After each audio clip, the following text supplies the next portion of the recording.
My name is Patrick. I'm here with Siobhan Cafferty. my favorite education professor. And Dr. Cafferty and I are going to talk about the School of Education at the JFRC this summer. So Dr. Cafferty, what are 3 words to describe the city your program is studying in?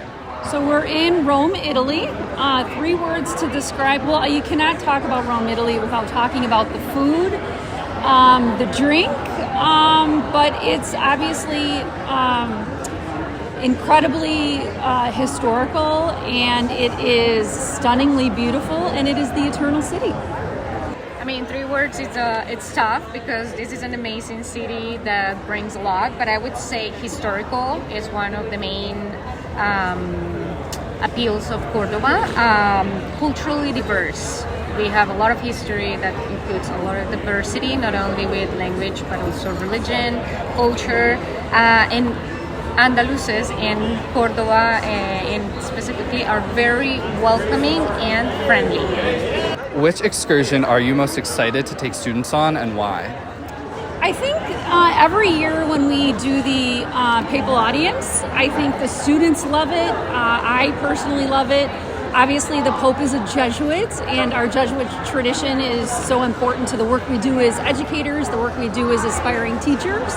So I always think that morning and that afternoon at the Vatican Museum is really core and central to the study in Rome. I believe students will like company visit to Hive, where BTS belongs to. Sure. And then Netmarble, online gaming provider in South Korea. It is particularly because Korean culture has been very popular among young people, particularly in entertainment and online mobile gaming. I hope we get to go to Google again. We were there for 3.5 hours last year visiting.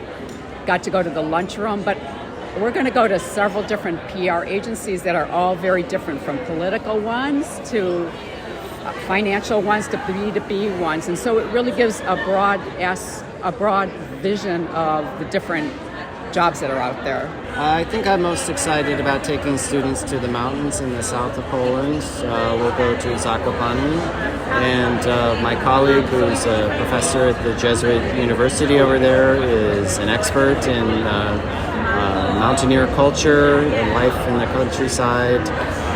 He's from that region, and so students will have an opportunity to go hiking, experience folk culture, and generally get out into nature. So, Dr. Lee, is there anything you recommend students bring to improve their experience? Okay, I recommend that students bring to this program with very proactive participation and openness to foreign cultures. I think on the practical level, bring a charging adapter that will work in the UK, otherwise you're going to have some problems.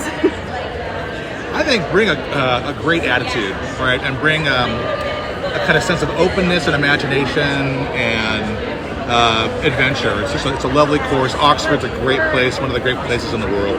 Just bring their values as well as their interests and their loves, because you get to apply it in London, from communications as well as to hobbies and other interests that they might have. How is going abroad fundamental to this course instead of staying in Chicago?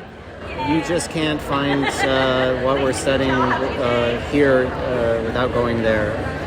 We're going to be using the city of Krakow as our classroom. This is a very old medieval city, and we're going to essentially be covering a period from the Middle Ages to the 21st century, pretty much all in the city of Krakow. Yeah, I mean, a lot of the works that we're reading were written by people who are living and working in Oxford. And that's such a special experience, because you can kind of imagine what they're seeing as they're composing and imagining these stories for themselves. What is the biggest culture shock students usually experience? Well, one of the first cultural shock is the commuting. Spaniards like to walk everywhere, so commute for Spaniards, it's everywhere, and They avoid taking public transportations. Our students find themselves trying to take the public transportation. So it's a cultural shock to walk everywhere, but it's great. At the end of the program, they're like, great, I've done a lot of steps in my watch. Yeah. The other one, it's the meal time. When it's hard to adapt to having dinner a little later than 8 or 9 p.m., but it's part of the cultural experience. Oh, in London, it's just so easy to get around, and it's so polite. Students just love that, and they love the values of being able to dress up and go on the tube and the double-decker buses and go to shows and also agency visits. If you're interested in learning more about study abroad, feel free to visit our website at abroad.luc.edu.